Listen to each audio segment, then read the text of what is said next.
ముఖ్యమంత్రి హోదాలో తొలిసారి రేవంత్ రెడ్డి 6 నెలల క్రితం దావోస్ పర్యటనకు వెళ్లారు. తెలంగాణకు పెద్ద ఎత్తున పెట్టుబడులు ఆకర్షించేందుకు ప్రయత్నాలు చేశారు. కానీ అక్కడ రాష్ట్రానికి పెట్టుబడులను ఆకర్షించడంలో రేవంత్ ఫెయిల్ అయ్యారనే మాట గట్టిగా వినిపిస్తుంది. ఈ క్రమంలో ఆ అపవాదును పోగొట్టుకునేందుకు రేవంత్ రెడ్డి ఇటీవల రెండోసారి విదేశీ పర్యటనకు వెళ్లారు. ఈ నెల తన బృందంతో కలిసి అమెరికాకు వెళ్లారు. దిగ్గజ కంపెనీల అధిపతులను కలిసి రాష్ట్రానికి పెట్టుబడులను తీసుకొచ్చేందుకు ప్రయత్నాలు చేశారు. గూగుల్, కాగ్నిజెంట్, అమెజాన్, ట్రైజెన్ టెక్నాలజీస్, బోయిటీస్ వంటి కంపెనీలతో పాటు ఉన్న తక్కువ సమయంలోనే 50 కంపెనీల అధిపతులతో కూడా రేవంత్ రెడ్డి సమావేశమయ్యారు.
తాజాగా అమెరికా పర్యటనకు ముగించుకొని ఉన్న రేవంత్ రెడ్డి బృందం సౌత్ కొరియాకు పయనమైంది. ఈ క్రమంలో రేవంత్ రెడ్డి అమెరికా పర్యటనను అయ్యిందా అనే దానిపై కూడా పెద్ద ఎత్తున చర్చ కొనసాగుతుంది.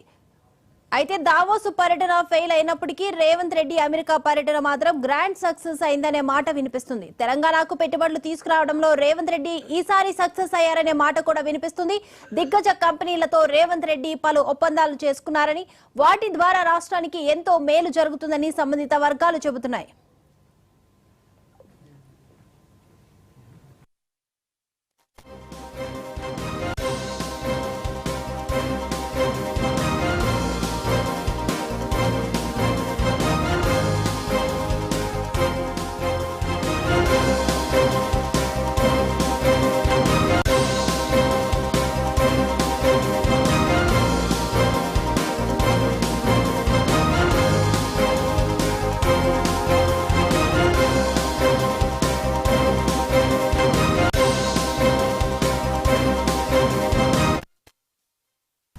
దిగ్గజ కంపెనీల అధినేతలకు ఫ్యూచర్ సిటీ మీద తన విజన్ ను చెప్పుకునే విషయంలో రేవంత్ రెడ్డి సక్సెస్ అయ్యారనే భావన వ్యక్తమవుతుంది. అలాగే ఫ్యూచర్ సిటీలో భాగంగా skill university, artificial intelligence city నిర్మాణానికి సంబంధించి తమ ప్రభుత్వ ఆలోచనల్ని రేవంత్ రెడ్డి వివరించగా పారిశ్రామికవేత్తల నుంచి సానుకూల స్పందన వ్యక్తమవుతుందట. మొత్తానికి రేవంత్ రెడ్డి అమెరికా టూర్ ముగిసే సమయానికి మొత్తం 19 దిగ్గజ కంపెనీలు తెలంగాణలో 3,532 కోట్ల పెట్టుబడులు పెట్టేందుకు ముందుకు వచ్చాయని సంబంధిత వర్గాలు వెల్లడించాయి.